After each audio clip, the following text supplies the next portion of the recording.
이따금 추천장 부탁을 받습니다. 사람을 자세히 알고 사람을 쓸 수가 없는 형편이라 믿을 만한 분의 추천장을 통해서 그 사람을 알게 되는 거죠.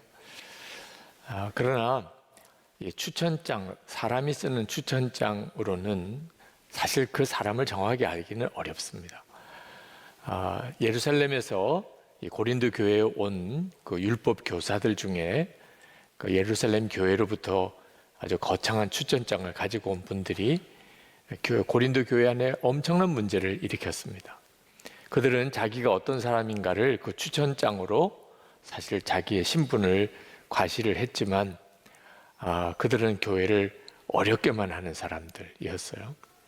그러면서 사도 바울이 사실은 아무런 추천장 없이 자기가 사도라고 하는 것이 그의 거짓 사도라고 비난하고 사도 바울을 아주 어렵게 만들었죠. 그때 사도 바울은 자기는 아무런 추천장이 없다. 그러나 고린도 교회 교인들이 나의 추천장이다. 참 멋있는 말을 했습니다. 오늘 2절 말씀에 보면 여러분이야말로 우리를 청구하여 주는 추천장입니다. 그것은 우리 마음에 적혀 있습니다. 모든 사람이 그것을 알고 읽습니다. 이게 진짜지요. 내가 복음을 전해준 그 사람이 거듭나고 변화된 삶을 사는 걸 보면 그러면 내가 진정한 전도자요, 그리고 목회자요, 또 사도라는 것이 그거보다 더 어떻게 분명히 드러날 수 있겠습니까? 열매를 보면 그 나무를 아는 거죠. 자, 그런데 사도 바울은 거기서 하나 더 놀라운 말씀을 하는데 고린도 교회 교인들은 자기의 추천장일 뿐만 아니라 예수 그리스도의 편지라는 겁니다. 예수님이 어떤 분이신지를 그대로 보여주는 사람들. 3절에 보면 여러분은 분명히 그리스도께서 쓰신 편지입니다. 고린도 교회 교인들을 보면 예수님을 안다는 거예요. 고린도 교회 교인들뿐만 아니고 우리에게도 마찬가지입니다. 우리는 그리스도의 편지예요. 가족들에게, 직장에 있는 동료들에게, 또는 우리 이웃 사람들에게, 지나가는 길에 서로 부딪힌 사람에게도 항상 기억하셔야 합니다. 우리는 우리를 보면 예수님을 알고 또 예수님의 말씀을 들을 수 있는 그리스도의 편지입니다. 한 번은 성지순례를 갔다가 가이드하는 집사님과 앉아서 이야기를 하게 됐는데 그 집사님이 그런 말씀 하시더라고요. 한국에서 많은 성지순례단이 오시는데 그분들을 이제 안내해서 성지를 돌려면 버스가 필요하죠. 버스 운전하시는 기사님은 그분은 아랍 사람, 무슬림이라는 겁니다. 근데 이 무슬림인 운전기사의 눈에는 성지순례단이 10명이든 20명이든 30명이든 다 한 사람이라는 거예요. 예수 믿는 사람이라는 거예요. 거기는 목사님도 계시고 장로님, 권사님, 집사님, 이 교회 교인, 저 교회 교인 다 다르죠. 오늘 여기 계신 여러분들 다 다르죠. 그런데 이 세상 사람의 눈에 보기에는 우리는 다 한 사람입니다. 예수 믿는 사람. 그 무슬림 운전 기사는 우리 성지순례단이 하는 모든 행동을 보면서 예수님을 본다는 거예요. 그 가이드 분이 하시는 이야기를 쭉 들으면서 그런 말을 하고 싶어 하시는 것 같아요. 성지순례단을 안내하면서 겪으신 여러 가지 많은 마음 상하는 일들. 저렇게 행동하면 안 되는데. 이 무슬림인 이 관광버스 기사가 다 보고 있는데 그런 안타까움이 아마 많으셨던 것 같습니다.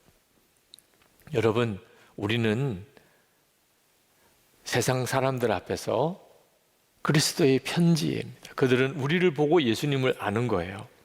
복음 전하기가 가장 어려운 곳이 가정이고 직장이라고 하는 이유가 우리 자신이 너무나 분명하게 드러났기 때문입니다.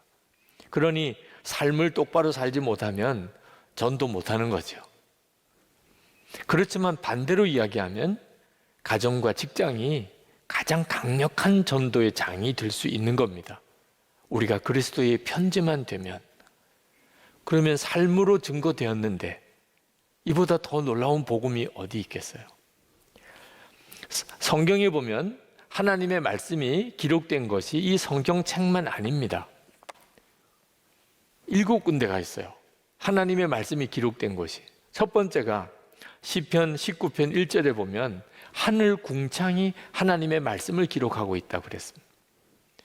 여러분이 이 우주를 알면 알수록 하나님은 계시구나.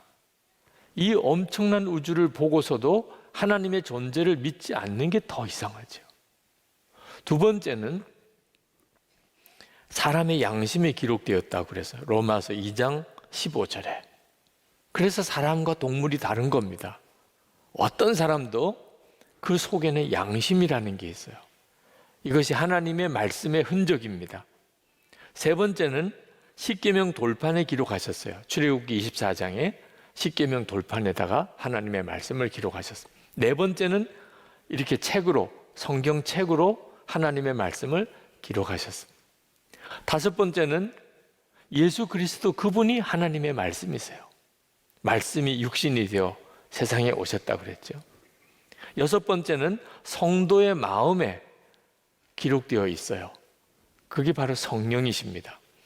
우리 안에 오신 성령이 하나님의 말씀이세요. 그러므로 우리는 꼭 성경을 읽어야만 하나님의 음성을 듣는 게 아닙니다. 우리 안에서 성령께서 또 동일하게 말씀하시죠. 그리고 마지막 7번째가 고린도후서 3장 3절에 그리스도인의 삶이 그리스도의 편지라는 것. 세상 사람들이 우리의 삶을 보고 예수님을 알게 된다는 거예요. 우리에게는 성경책이 있어요. 그러나 우리 자신의 삶이 또한 성경책이라는 사실을 명심해야 합니다. 광야 아트센터에서 더 북이라는 뮤지컬을 장기 공연했습니다. 내년에도 또 앵콜 공연한다고 그래요. 못 보신 분들은 정말 보시기를 권합니다. 이 더 북이라고 하는 건 성경을 말하는데 그 뮤지컬의 또 다른 이름이 성경이 된 사람들이라는 이름이 있습니다. 그 뮤지컬의 내용은 캐톨릭 교회가 한때 이 성경책을 사람들이 읽는 그런 일상적인 언어로 번역하는 것을 아주 극히 막았어요. 성경을 읽지 못하게 했어요, 사람들이. 성직자만 읽는 거라고. 왜냐하면 성경을 읽으면 캐톨릭 교회가 그때 당시의 교리가 성경과 다르다는 것이 드러날까 봐 성경책을 일반적인 사람들의 언어로 번역하고 나누는 것을 발견하면 심지어 잡아 죽이기까지 했습니다. 목숨을 걸고 성경책을 보급하는 사람들이 생겼습니다. 그런데 그들이 성경책을 구할 수가 없고 이 성경책을 나누는 데 한계가 있으니까 결국 결심합니다. 성경을 외우기 시작하는. 그래서 성경이 된 사람들입니다. 나는 창세기를 외우고 나는 로마서를 외우고 나는 갈라디아서를 외우고 그리고 어디든지 그냥 걷다가 사람들이 모이면 성경을 암송하는 거예요. 광장에서 갑자기 서서 성경을 암송하는 거예요. 그래서 사람들이 성경을 듣게 만들어주는 겁니다. 그 뮤지컬을 보면서 얼마나 마음이 뜨거워지고 간절해졌는지 저렇게 해서 우리에게 온 성경인데 그렇게 성경을 소홀히 여겼구나. 성경 읽지 않고 살았던 것에 대해서 많은 분들이 그 뮤지컬을 보고서 눈물 짓고 회개하는 시간을 가졌어요. 마지막에 배우들이 다 외칩니다. 우리가 성경입니다. 우리가 성경입니다. 정말 가슴이 먹먹해질 정도로 감동적인 장면이었어요. 그렇습니다. 우리가 성경이에요. 그런데 그것은 단순히 성경을 외우고 아는 게 아니고 우리의 삶이 성경대로 사는 걸 말하는 겁니다.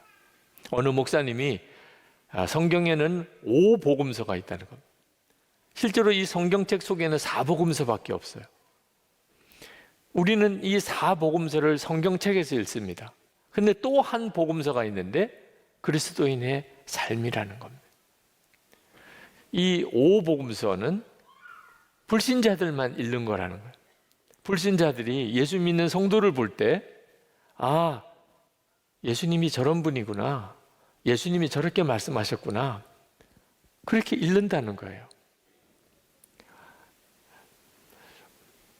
주님이 말씀하신 마태복음 5장 44절에 내가 너에게 이르노니 너희 원수를 사랑하며 너희를 박해하는 자를 위하여 기도하라. 예수 믿는 사람이 원수를 사랑하고 자기를 박해하는 자를 위해 기도하는 걸 보면서 마태복음 5장 44절을 읽는다는 거예요.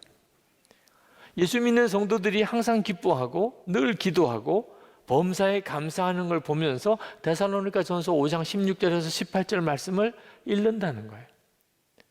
그게 바로 그리스도의 편지라는 거예요. 불신자들에게 전도할 때 참 답답하죠. 그들이 성경만 읽어도 그의 영이 살 텐데. 근데 불신자들이 성경 읽을 수 있어요. 예수 믿는 성도를 보기만 해도 그들은 성경을 읽고 있는 거라니까. 우리가 그렇게 살도록 하나님이 정하셨어요. 우리들끼리도, 예수 믿는 우리들끼리도 우리는 서로에게 그리스도의 편지예요.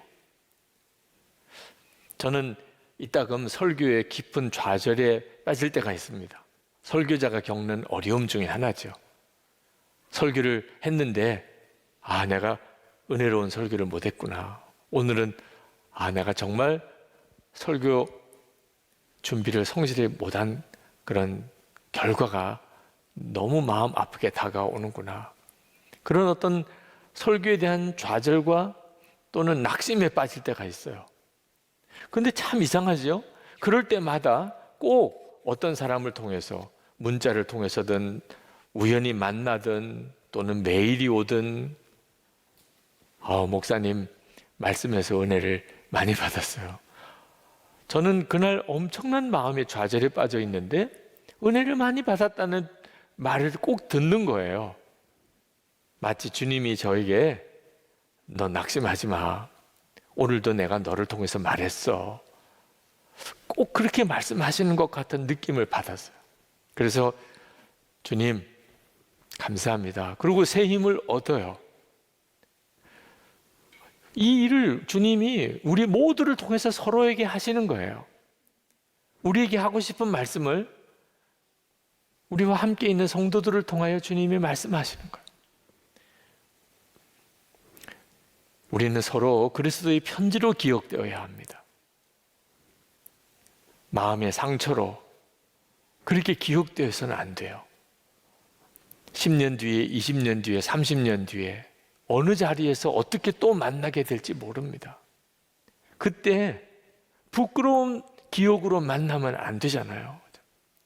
항상 우리가 무슨 일을 하든지 어떤 상황이든지 예수 그리스도께서 나를 통하여 그 사람에게 읽혀진다는 것을 항상 기억하고 말도 하고 행동도 해야 합니다. 어떤 때 한 20, 30년쯤 전에 만났던 분을 우연한 자리에서 만날 때가 있습니다. 그 전에 만났을 때, 함께 지냈을 때 좋은 관계였으면 얼마나 반갑고 좋아요. 그런데 그때 아주 불편한 문제가 있었다면 만남 자체가 너무너무 부담이 되죠. 우리는 다 하나님 앞에 가서 만나요. 그 생각을 항상 하고 살아야 합니다.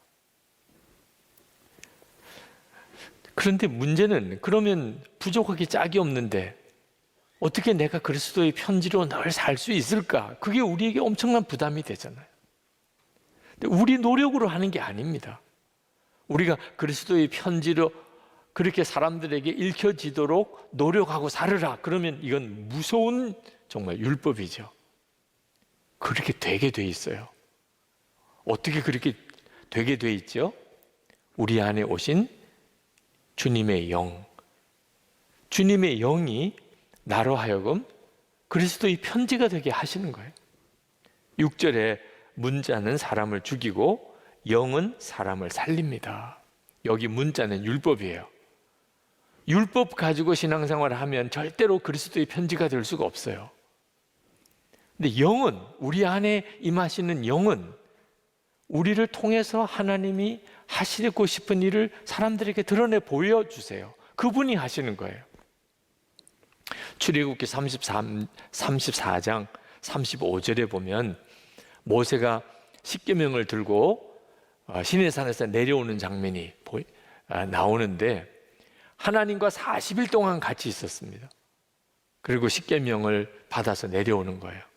근데 모세의 얼굴이 얼마나 광채가 나는지 하나님과 40일을 같이 있다 보니까 그 하나님의 말할 수 없는 영광의 광채가 모세에게 그대로 임해서 사람들이 쳐다볼 수가 없는 겁니다. 모세를 얼마나 눈이 부신지. 그래서 할 수 없이 모세가 얼굴에 천을 내려드립니다. 그 얼굴이 비치는 광채를 조금 줄이는 거예요. 그렇게 해야 될 정도였어요. 하나님을 뵙는다는 건 정말 놀라운 일입니다. 그런데 문제는 그 이후도 계속 그렇게 되었다는 거예요. 사도 바울이 정말 안타까워하는 것은 이제 예수 그리스도께서 오셨는데 그런데도 유대인들은 여전히 예수님을 몰라본다는 거예요. 왜? 마음에 천이 가려져 있다는 겁니다. 예수님은 하나님의 영광의 광채 그 자체세요. 근데 모르니까 예수님을 십자가에 못 박아 죽이는 거죠. 여전히 율법만 하는 겁니다.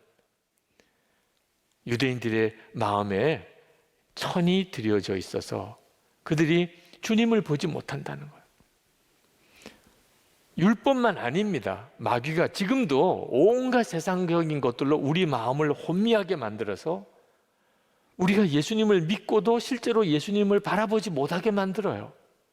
고린도 후서 4장 4절에 그 중에 이 세상의 신이 믿지 않은 자들의 마음을 혼미하게 하여 그리스도의 영광의 복음의 광채가 비추지 못하게 함이니 그리스도는 하나님의 형상이니라. 우리 안에 오신 예수 그리스도, 그분은 영광의 광채가 나는 분. 그런데 예수님을 모시고 살면서도 전혀 그걸 못 느껴요. 많은 그리스도인들이 실제로 예수님이 자기 안에 거하시는지 자체를 몰라요. 왜 그렇죠? 마귀가 이 세상 신이라고 그랬어요. 이 세상의 온갖 것들로 우리 마음을 혼미하게 만들어요. 그래서 주님을 제대로 바라보지 못하게 만드는 상태에 있다는 겁니다. 이 마음을 가리고 있는 것이 빨리 거두어져야 우리가 예수님을 제대로 믿게 되는 거예요. 지금 코로나19로 인해서 한국 교회가 많은 어려움을 겪고 있습니다. 연단을 받고 있어요. 그런데 이 연단의 실체를 알아야 합니다. 단순히 우리가 교회에서 모여서 예배드리기 힘든 정도의 문제가 아니에요. 지금 예수 그리스도를 믿는 성도들이 정말 예수님을 믿는 성도인지 아니면 그저 종교만 가지고 있는 사람인지를 쫙 가르는 거예요. 예수 그리스도 그분을 바라보는 눈이 뜨여서 그 예수 그리스도의 복음의 영광의 광채를 정말 바라보는 사람, 정말 거듭난 사람, 정말 구원받은 새 생명을 가지고 있는 사람, 그런 사람인지 지금처럼 이렇게 거리두기 해야 되고 모여서 모임 갖지 못하고 예배 드리는 일에도 여러 가지 제약이 있는 이런 상황 속에서 문제 없어요. 내 안에 예수님이 계신 거 정말 아는 사람, 오히려 예수님과 함께하는 시간이 더 많아졌어요.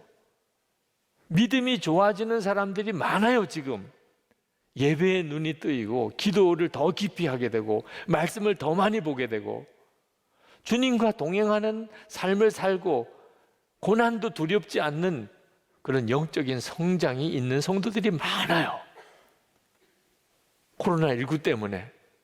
그런데 반대로 있는 믿음도 다 잃어버린 사람, 이제는 교회 안 나오는 게 너무 자연스러워요.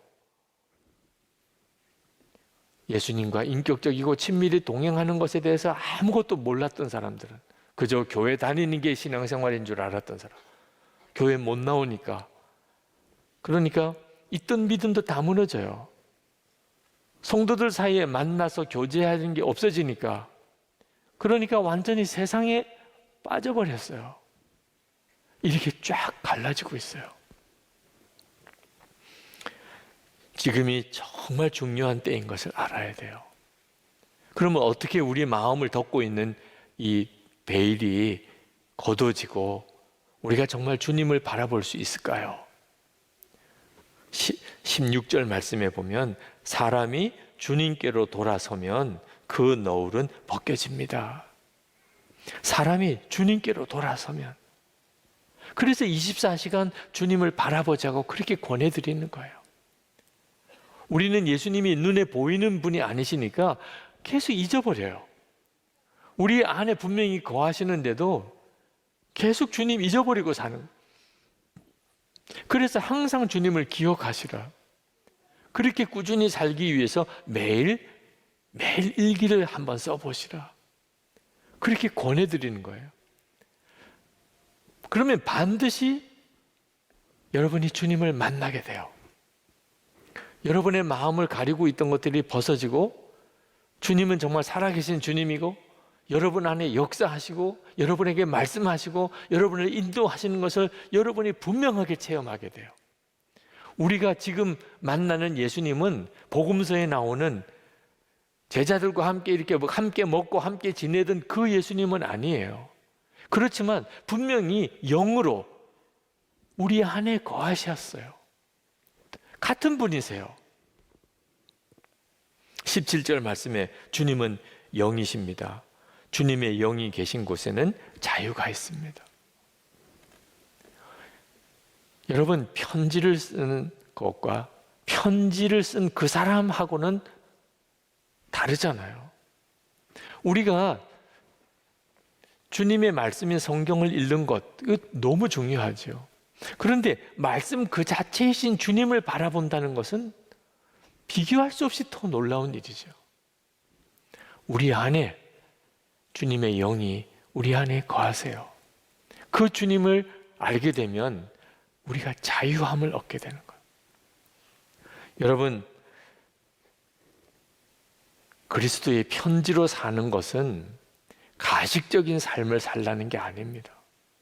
다른 사람에게 보여주기 위해서 말도 고상하게 해야 되고 행동도 내가 다른 사람에게 좋은 영향력을 끼쳐야 되니까 그렇게 살아야 되고 그러면 못하는 거예요.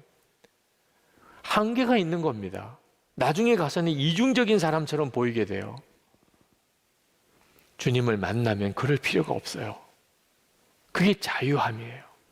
주님을 만나면 내가 주님을 바라보고 사는 것 자체가 그냥 그리스도의 편지니까 일부러 그렇게 살려고 할 필요가 없어요. 모세가 하나님을 대면하고 얼굴이 광채가 난 것처럼 우리도 항상 예수님을 바라보고 살면 사람들이 우리를 보고 예수님을 보는 것 같이 된다니까요.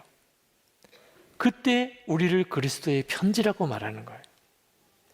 18절 말씀, 우리는 모두 너울을 벗어버리고 주님의 영광을 바라봅니다. 이렇게 해서 우리는 주님과 같은 모습으로 변화하여 점점 더 큰 영광에 이르게 됩니다. 이것은 영이신 주님께서 하시는 일입니다. 우리가 계속 주님을 바라보고 그리고 항상 주님과 동행하고 살면 우리는 점점 더 놀라운 영광의 삶을 경험하게 되고 주님이 그렇게 하세요. 그리고 가족들, 직장 동료들, 내 주변 사람들 나를 보고 주님을 만나고 주님의 말씀을 읽어요. 두바이 한인교회 집회 갔다가 그 담임 목사님이 신철범 목사님 그런 말씀을 하시는 게 인상 깊더라고.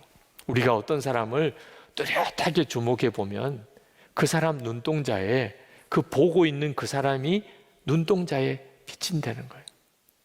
그런데 예수님을 24시간 바라보면 우리 눈동자에서 예수님을 보게 되겠네요. 정말 기가 막힌 거예요. 우리가 항상 주님을 이렇게 바라보고 늘 주님을 생각하고 살면 가족들이 내 주변에 있는 직장 동료, 주위 사람들이 나를 보는 거기서 주님을 보는 거예요. 우리는 그냥 주님을 바라보고만 살았는데 그게 그리스도의 편지인 거예요. 여러분의 가정에, 여러분의 직장에서 여러분을 통하여 이 말씀이 그대로 이루어지게 되기를 축원합니다.